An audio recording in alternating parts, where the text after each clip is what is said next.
Liberty Tamil நேயர்களுக்கு வணக்கம். இன்றைய நேர்காணலில் நாம் சந்திக்க இருப்பவர் தமிழ்நாடு காங்கிரஸ் கட்சியின் செய்தி தொடர்பாளர் வழக்கறிஞர் அலீம் அல் புகாரி அவர்கள். வணக்கம் சார். தமிழக ஆளுநர் RN ரவி அவர்களுடைய பதவிக்காலம் முடிவடைந்திருக்கிறது.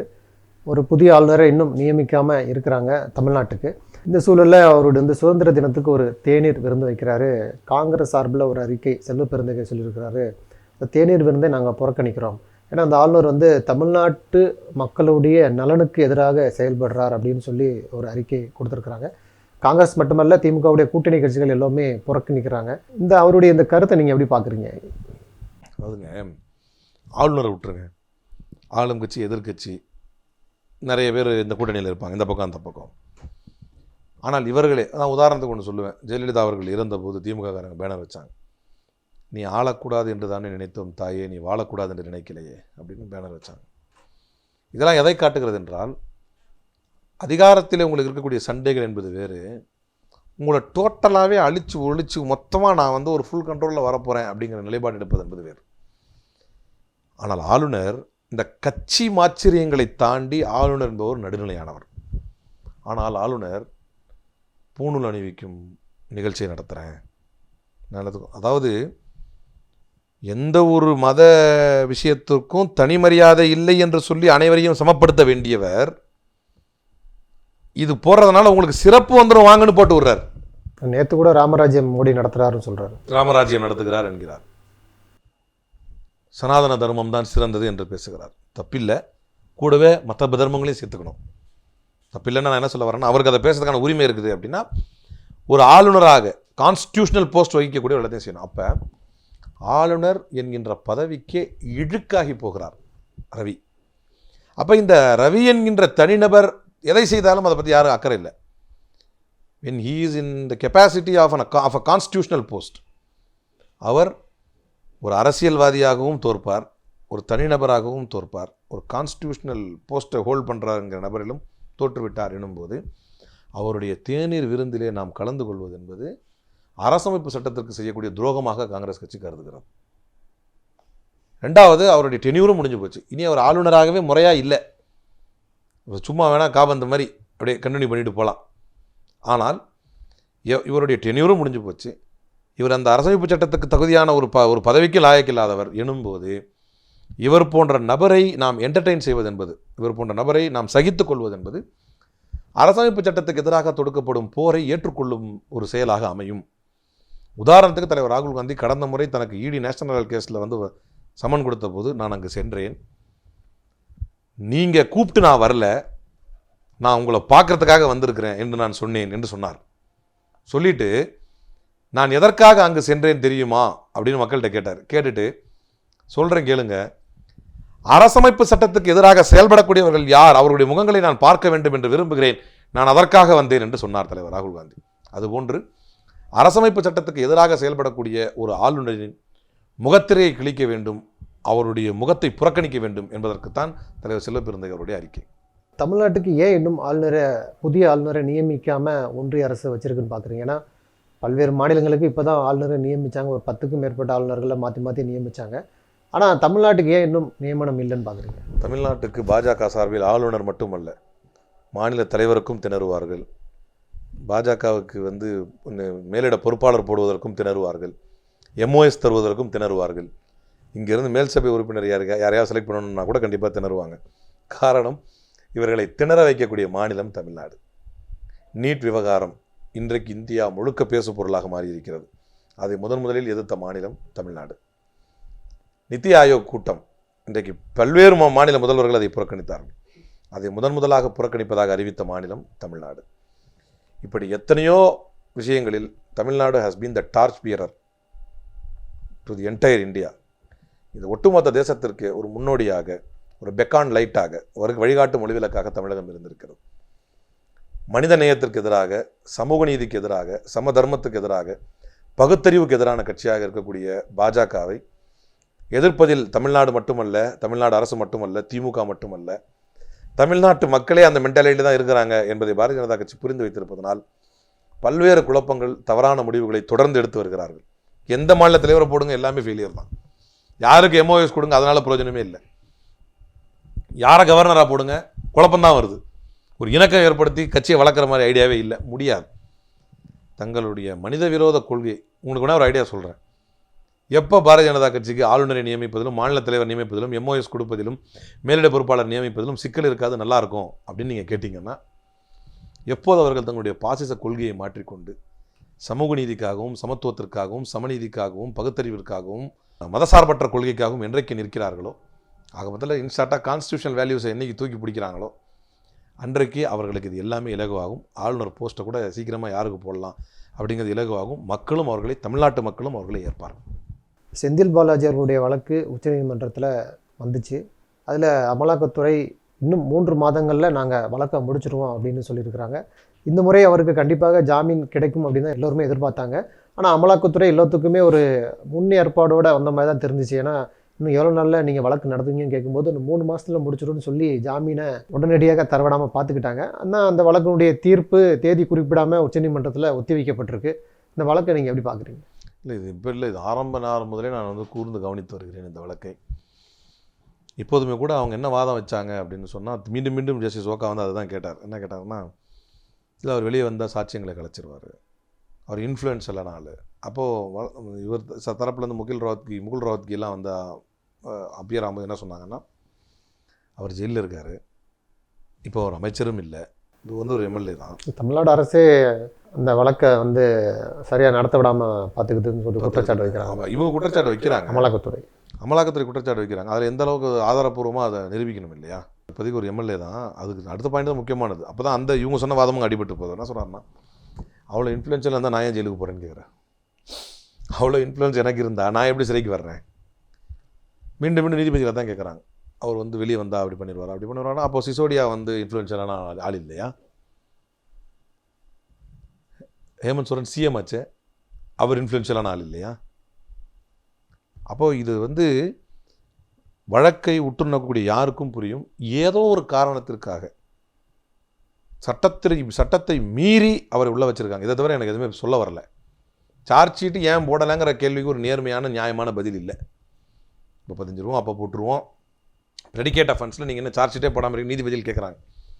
அதுக்கு முறையான பதிலை EDயோடைய வழக்கறிஞரும் தரல, இவரும் தரல, SGயும் தரல, சொலிசிட்டர் ஜெனரலும் தரல. அப்படின்னும்போது மக்கள் பார்க்கிறார்கள், நீதிமன்ற நிகழ்வுகள் மிகப்பெரிய மன சோர்வையும், அப்படி சொல்கிறத விட சோர்வு இல்லை, நீதித்துறையின் மீதே மக்களுக்கு எங்கே நம்பிக்கையற்ற ஒரு நிலை ஏற்பட்டு விடுமோ என்கின்ற அச்சத்தை இது தருகிறது.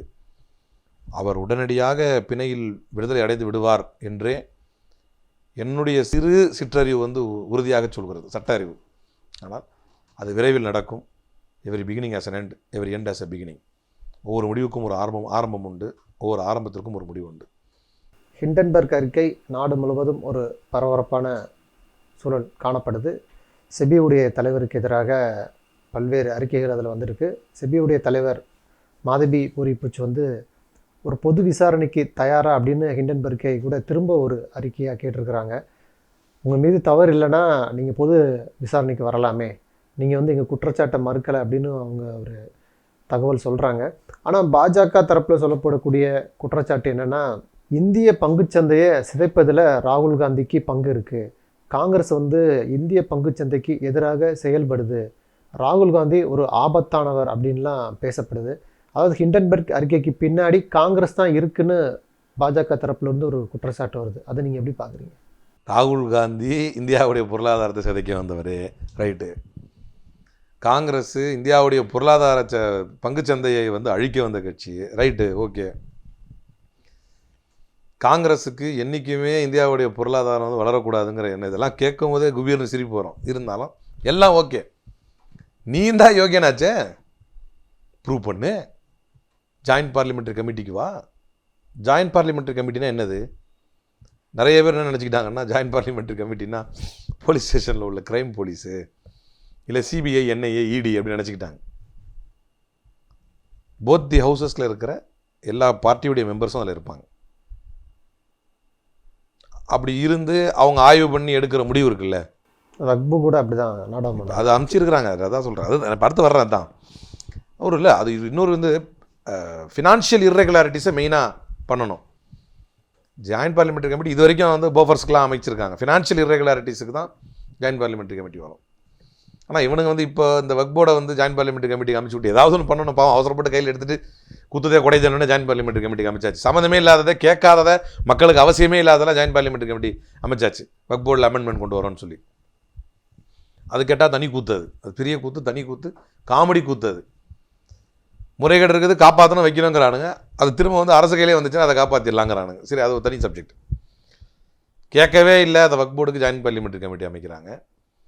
கேட்டுக்கிட்டே இருக்கிறோம் 1.5 வருஷமாக ஜாயின்ட் பார்லிமெண்ட்ரி கமிட்டி அமைங்க. ஜாயின்ட் பார்லிமெண்ட்ரி கமிட்டி அகைன் சொல்கிறேன், கிரைம் போலீஸோ, திருட்டை விசாரிக்கிற தனிப்படையோ, ஒரு கிரைமை விசாரிக்கிற தனிப்படையோ, அல்லது இங்கே சரி வரலன்னு வர்ற சிபிசிஐடியோ, என்ஐஏஓ, இடியோ, ஐடியோ கூட கிடையாது. அது வெறும் ஜாயின்ட் பார்லிமெண்ட்ரி கமிட்டியினுடைய அறிக்கை என்பது, முடிவு என்பது அட்வைசரி தானே தவிர மேண்டேட்டரி கூட கிடையாது. இல்லை, என்ன அவசியம் இருக்குன்னு கேட்குறாங்க. ஏன்னா அதானி குழுமம் சொல்லுது எங்களுக்கு இதுக்கு சம்மந்தம் இல்லைன்னு சொல்லுது. இது வந்து ஏற்கனவே விசாரிச்சதுன்னு சொல்லுது. செபியுடைய தலைவர் சொல்கிறாரு, என்னுடைய வாழ்க்கையும் சரி, என்னுடைய நிதி இதுவும் சரி திறந்த புத்தகமாக இருக்குது அப்படின்னு சொல்கிறாங்க. பாஜகவும் மறுக்குது. எல்லாருமே மறுக்க தானே செய்கிறாங்க. அப்புறம் இதுக்கு சிறந்த புத்தகமாக இருந்ததுனால தான் உள்ளேருந்து கொண்டு வந்துட்டாங்க ஆதாரத்தை. அது ஒரு பக்கம் விட்டுருங்க, அவசியம் இல்லைல்ல. இது வந்து இப்படிலாம் இருக்குதுன்னு நிரூபிங்க, அசிங்கப்படுத்துங்க, காங்கிரஸ் அசிங்கப்படுத்துங்க. நான் என்ன சொல்கிறேன்னா, ஹிண்டன்பர்க் அசிங்கப்படுத்துங்க, அவன் ஒரு அயோக்கிய பைய, திருட்டு கம்பெனி, பிறரை மிரட்டி சம்பாதிக்கிறவன், அவன் அம்பலப்படுத்துங்க, வாங்க அவன் அம்பலப்படுத்துங்க. உச்சநீதிமன்றம் சொன்னது இது நமக்கு எவ்வளோ பெரிய அவமானமாக இருக்குது. இப்போ ஏன்னா நீங்களும் நானும் இந்தியன். சுப்ரீம் கோர்ட்டு இந்த அதானியுடைய இஷ்யூ வரும்பொழுது SEBI had drawn a blank in its investigations into who funded Adani's offshore shareholders. Offshore ஷேர்ஹோல்டர்ஸுக்கு, அதானியுடைய ஆஃப்ஷோர் ஷேர்ஹோல்டர்ஸுக்கு யார் ஃபண்ட் பண்ணா அப்படிங்கிறத வந்து செபி வந்து ஒரு பிளாங்கை ட்ரா பண்ணுது அப்படின்னு சொல்லிச்சு சுப்ரீம் கோர்ட். இப்போ கேள்வியே செபி மேலே வந்திருக்கு, செபியினுடைய சேர்பர்சன் மேலே வந்திருக்கு. நான் நம்புகிறேங்க, அதானி சுத்தமான பணக்காரரு, செபி வந்து நேர்மையான ஆள்.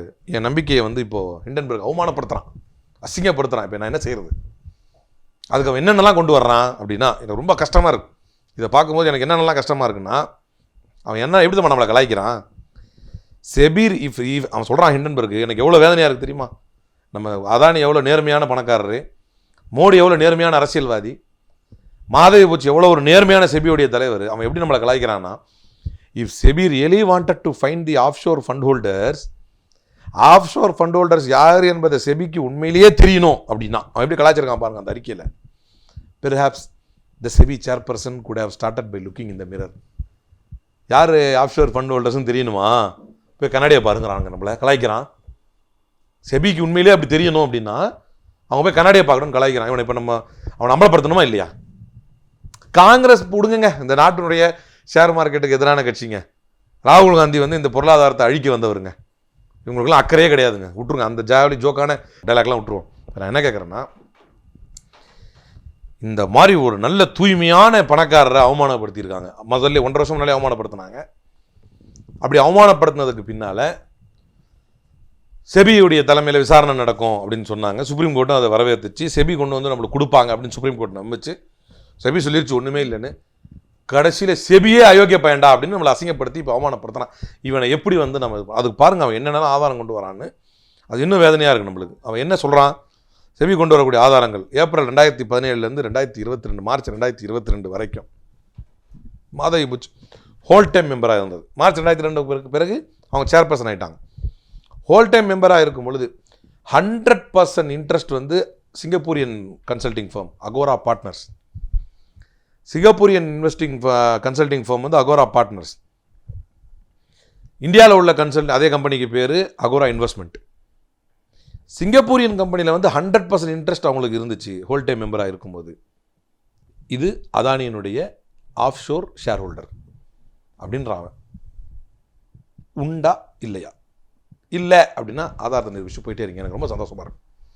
இந்தியா கண்ணியம், மோடிக்கு கண்ணியம், நிர்மலா சீதாராமனுக்கு கண்ணியம், செபிங்கிற ஒரு விசாரணை அமைப்பு மேல் நம்பிக்கை ஏற்படும். இது உண்டா இல்லையா? அப்போ அவங்க என்ன சொல்கிறாங்க, அதுக்கு நான் வந்து எப்போ செபிக்கு சேர்மேன் ஆனனோ அப்போவே நான் அதை வந்து மாதவி புச் கிளைம் பண்ணுறாங்க. 2 கன்சல்டிங் கம்பெனிஸ் நான் சொன்னேன்ல, அவங்க சிங்கப்பூரியன் ஒன்று, இந்தியன் என்டிட்டி ஒன்று. அது எது அப்படின்னா 2017 நான் செபியுடைய ஹோல் டைம் மெம்பராக வந்தேன் பார்த்தீங்களா? 2017 17லேருந்து 2022 வரைக்கும் மெம்பர், 2022 வரைக்கும் டில் டேட் வரைக்கும் சேர்மன். நான் எப்போ செபியுடைய ஹோல் டைம் மெம்பராக வந்தனோ அந்த அன்னைக்கே நான் வந்து இந்த 2 கம்பெனி டார்மெண்ட் பண்ணிட்டேன். பாருங்கள், டார்மெண்ட்டான ஒரு கம்பெனியில் 2019 வரைக்கும் அவங்க ஹஸ்பண்ட் வந்து பிஸ்னஸ் பண்ணியிருக்காரு. அதான் ஆச்சரியமாக இருக்குது. அவர் பிஸ்னஸ் பண்ண மட்டும் இல்லாமல் இன்றைய தேதி வரை, இன்னைக்கு இந்த தேதி வரை இந்தியன் என்டிட்டி சொன்ன பார்த்தீங்களா, அகோரா இன்வெஸ்ட்மெண்ட்ஸ், அது அகோரா பார்ட்னர் சிங்கப்பூர். அகோரா இன்வெஸ்ட்மெண்ட்டுடைய 99% of Indian entities hold by Madhabi Buch. பாருங்க, காலி பண்ணிட்டாங்க. அதில் 99% இவங்க கையில் இருந்திருக்கு. இவ்வளோ பெரிய பொய்ய சொல்கிறாங்க ஹிண்டன்பர்க். இப்போ நம்ம அவனை வந்து அம்பலப்படுத்தி அவமானப்படுத்தணுமா இல்லையா? காங்கிரஸ் ஆட்சியில் இது போல குற்றச்சாட்டு இல்லை, பாஜகவுடைய ஆட்சியில் தான் வருது. ஒரு வளர்ச்சியை நோக்கி போகும்போது வந்து வளர்ச்சியை கீழே இழுக்கிற மாதிரி பங்குச்சந்தையை வீழ்ச்சியடையலாம் என்ன ஒரு சொல்லிதான் எனக்கு தெரியுது. வளர்ச்சியை நோக்கி போனால் குற்றச்சாட்டு வரும்னு, வளர்ச்சியை நோக்கி போனால் குற்றச்சாட்டு வரும்னு இப்போதான் எனக்கு தெரியுது. காங்கிரஸ் ஆட்சி காலத்தில் எல்லாம் டாடா, பிர்லா என்று யாருமே வந்து பேசப்படலையா? ஆனால் பெரிய அளவுக்கு பங்குச்சந்தை வீழ்ச்சி அடையலையே. மக்கள் ஒரு சார், பங்குச்சந்தை என்பது டெக்னாலஜியை பேஸ் பண்ணது. உங்க அப்பாவுக்கு பங்குச்சந்தை பற்றி தெரியுமா? இல்லை, ஒரு நம்பிக்கையின் அடிப்படையில் தானே அந்த வீழ்ச்சி. அப்பாவுக்கு பங்குச்சந்தை பற்றி தெரியுமா? உங்கள் தாத்தாவுக்கு தெரியுமா? ஆனால் உங்களுக்கு தெரியும், அடுத்து உங்கள் பையனுக்கு தெரியும். இது தேசம் வளர வளர, டெக்னாலஜி வளர வளர தான். ஏன்னா இது சர்வதேச அளவிலே செய்யப்படக்கூடிய ஒரு விஷயம். குறிப்பாக டெக்னாலஜி ரொம்ப அடிப்படையான ஒரு விஷயம். குறிப்பாக டெக்னாலஜியை பேஸ் பண்ணி வரவங்களுக்கு மட்டும்தான் இது தெரியும். ஒரு கிராமத்தில் போய் உங்கள் அப்பா, உங்கள் பையன், பேரெல்லாம் விட்டுருவோம். கிராமத்தில் இருப்பவர்களுக்கு எத்தனை பேருக்கு இது ஷேர் மார்க்கெட்ஸ் பற்றி தெரியும்? நீங்கள் டெவலப் ஆக, நீங்கள் டெக்னாலஜி சாவியாக வர்ற மொபைல் ஃபோன் எல்லார் கையிலையும் வர அப்படி பார்த்தீங்கன்னா முதல்ல பப்ளிக் கால் ஆஃபீஸ்னு இந்தியாவுக்கு அறிமுகப்படுத்தி முதலில் தொலைபேசியை கொண்டு வந்தவர் தலைவர் ராஜீவ்காந்தி. அப்போ இந்த கிரெடிட்லாம் அவருக்கு கொடுத்துருவோமா? பிசிஓ, பப்ளிக் கால் ஆஃபீஸ்னு கொண்டு வந்தது தலைவர் ராஜீவ்காந்தி. இந்தியா முழுக்க பேங்கை கம்ப்யூட்டரைஸ் பண்ணதுனால தானே இன்றைக்கி எல்லாரும் போய் அங்கே நொட்டுறாங்க. எல்லாரும் பணத்தை கொடுத்து பேங்க்லேருந்து டிரான்சாக்ஷன்லாம் பண்ணுறாங்க. முதலாக இந்தியாவில் வந்து பேங்க் எல்லாம் கம்ப்யூட்டரைஸ் பண்ணும் பொழுது, தலைவர் ராஜீவ்காந்தி பிரதமராக இருந்து இந்த தேசத்தை மாடர்னைஸ் பண்ணும் பொழுது அதை எதிர்த்து பாரத் பந்தை அறிவித்தவர்கள் யார்? பிஜேபி. அப்போ யார் வளர்ச்சிக்கு வித்திட்டா? நீங்களா? நீங்கள் பழமைவாதிகள், பிற்போக்குவாதிகள், ஊழல்வாதிகள். இப்போ நான் என்ன சொல்கிறேன்னா, இப்போ உங்கள் பாயிண்ட்டுக்கு வந்துடுறேன். வளர்ந்தா ஊழலோட தான் வளருவோம் அப்படிங்கிற ஒரு வாதம் எவ்வளோ ஒரு அற்புதமான வாதம், எவ்வளோ ஒரு அழகான வாதம். அப்படிப்பட்ட ஒரு வளர்ச்சி இந்த தேசத்துக்கு தேவையில்லை. ஒரு தேச பக்தராக அப்படி ஒரு வளர்ச்சியை நான் ஏற்றுக்கொள்ள மாட்டேன். காங்கிரஸ் கட்சி ஏற்காது, தலைவர் ராகுல் காந்தி ஏற்க மாட்டார். அப்போ வளர்ந்தால் ஆரோக்கியமாக வளருங்க. நீங்கள் ஊழல் செய்து வளர்ந்தால் என்ன நடக்கும் தெரியுமா? வித்தியாசம் என்ன தெரியுமா? ஆரோக்கியமான வளர்ச்சிக்கும் ஊழல் செய்யும் வளர்ச்சிக்கும் வித்தியாசம் என்ன தெரியுமா? ஆரோக்கியமாக வளர்ந்தால் வளர்ச்சியின் விகிதம் அதிகமாக இருக்கும், வளர்ச்சி அடையும் நபர்கள் அதிகமாக இருப்பார்கள். ஊழல் செய்து வளர்ந்தால் வளர்ச்சியின் விகிதம் அதிகமாக இருக்கும், ரொம்ப மேலதிகமாக இருக்கும். ஆனால் வளர்ச்சி அடையக்கூடியவருடைய எண்ணிக்கை குறைவாக இருக்கும். அதற்குத்தான் மகாலட்சுமி ஸ்கீமில் நீங்கள் எப்படி இத்தனை பெண்களுக்கு வந்து ₹1,00,000 கொடுப்பீங்க வருஷத்துக்கு என்று கேட்கப்பட்ட போது தலைவர் ராகுல் காந்தி சொன்னார், உங்களால் குறிப்பிட்ட 24 பேரை பல 100 கோடீஸ்வரர்களாக உங்களால் மாற்ற முடியும் என்றால், பல 100 கோடிகளை பெற்ற கோடீஸ்வரர்களாக உங்களால் மாற்ற முடியும் என்றால், எங்களால் சில லட்சம் பேர்களை லட்சாதிபதியாக மாற்ற முடியும் அப்படின்னார். ஸ்கேம் நடக்குது, ஊழல் நடக்குது. அந்த ஊழல் ஏன் அம்பலப்படுத்தப்பட வேண்டும், அந்த ஊழல் ஏன் மக்களுக்கு போய் சேர வேண்டும், தெரிய வேண்டும் என்றால், நீங்கள் வளர்ச்சி அடையாமல் இருப்பதற்கு இந்த ஊழல் காரணமாக இருக்கிறது. இந்தியாவினுடைய மதிப்பு உலக அரங்கிலே பாதிக்கப்படுவதற்கு இந்த ஊழல் காரணமாக இருக்கிறது. ஒரு ஊழலுக்கு ஃபினான்ஸ் மினிஸ்டரே, பிரைம் மினிஸ்டரே துணை போகிறார்கள் என்கின்ற ஒரு குற்றச்சாட்டு உலக அரங்கிலே நிற்கும் பொழுது, அந்த உலக அரங்கில் பேசப்படும் ஒரு குற்றச்சாட்டை, முன்வைக்கப்படும் ஒரு குற்றச்சாட்டில் இருந்து நம்மை தற்காத்துக் கொள்வதற்கும் நம்ம குற்றமற்றவர் என்பதை நிரூபிப்பதற்கும் ஜாயிண்ட் பார்லிமெண்ட்ரி கமிட்டி வேணும். இன்னும் உங்கள் அப்பா விட்டு சொத்தா எல்லாமே? இந்த தேசத்தில் மற்றவனுக்கெல்லாம் பங்கு இல்லையா? இந்த தேசம் அவமானப்பட்ட நான் அவமானப்பட்ட மாதிரி இல்லையா? நான் 1000 ஒரு பேச்சுக்கு நான் இந்த தேசத்துக்கு எதிராகவே பேசுகிறேன்னு வைங்க. ஒரு பேச்சுக்கு வெளிநாட்டில் போய் இந்த இந்தியன் பாஸ்போர்ட்டு நின்றா நான் யார்? நான் ஒரு இந்தியன். எனக்குன்னு ஒரு கண்ணியமும் எனக்குன்னு ஒரு மரியாதையும் உலக அரங்கில் இருக்கணும்னு நான் எதிர்பார்க்குறேன். இந்த ஊழல் செஞ்சு வருவானே ஒரு பணக்காரன் ஒருத்தன், அதானி, அந்த ஊருக்காரன் இவன் என்று என்னை கேட்டுவிடக்கூடாது என்று நான் நினைக்கிறேன். சர்வதேச அளவில் நடக்குது சார். ஷேர் மார்க்கெட்டே சர்வதேச அளவில் நடக்கிறது தான். ஷெல் கம்பெனிஸ் மொரிஷியஸும் பெர்முடாவும் இந்தியாவுக்குள்ளேயே இருக்குது. மொரிஷியஸ்லையும் பெர்முடாலையும் நீங்கள் கம்பெனிஸை வச்சு ஊழல் பண்ணீங்க என்று கேள்வி எழுகிறது என்று சொன்னால் மொரிஷியஸும் பெர்முடாவும் இந்தியாவுக்குள்ளே இருக்குது. அப்போ வெளிநாட்டுக்காரன் தானே பேசுவான். இப்போ வெளிநாட்டுக்காரன் கூட ஒன்று சேர்ந்துக்கிட்டாங்க. அவன் பாரியா நீ தப்பு பண்ணதா சொல்கிறான். மொரிஷியஸ்லையும் பெர்முடாலையும் பொய்யான கம்பெனிஸை ஷெல் கம்பெனிஸை உருவாக்கி இந்த நாட்டுக்குள்ளே நீ வந்து உட்காந்துக்கிட்டு இப்படிலாம் அக்கிரமம் பண்ண அவன் சொல்கிறான் பாருன்னு நான் கேட்டால் நீ அவன் கூட சேர்ந்துட்டேன்னு நீ என்ன திட்டம்? சரி பரவாயில்ல, நான் அவன் கூட சேர்ந்துட்டேன்னு வச்சுக்க, நீ செஞ்சியா இல்லையா? இதை தாக்குப்பிடிக்க முடியாமல் மீண்டும் தலைவர் ராகுல் காந்திக்கு இடி வரப்போகிறது என்கின்ற நேஷனல் ஹெரால்ட் கேஸில் மீண்டும் விசாரிக்க கூப்பிட போகிறோம் அப்படின்னு ஒரு புதிய பொருளியை கிளப்பி விடுகிறார்கள். எதையும் நீதிக்காக போராடும் நாம் மக்கள் மன்றத்தில் இவர்களை அம்பலப்படுத்துவதற்காக தொடர்ந்து போராடுவோம். தலைவர் ராகுல் காந்தி களத்தில் நிற்பார். அவர் தலைமையிலே இந்த ஊழல்வாதிகளை அம்பலப்படுத்தி காட்டாமல் நாங்கள் ஓயப்போவதில்லை. நன்றி. நிறைய பயனுள்ள நல்ல தகவல்களை நேயர்களுக்கு சொல்லியிருக்கீங்க. உங்களுடைய நேரத்துக்கு மிக்க நன்றி.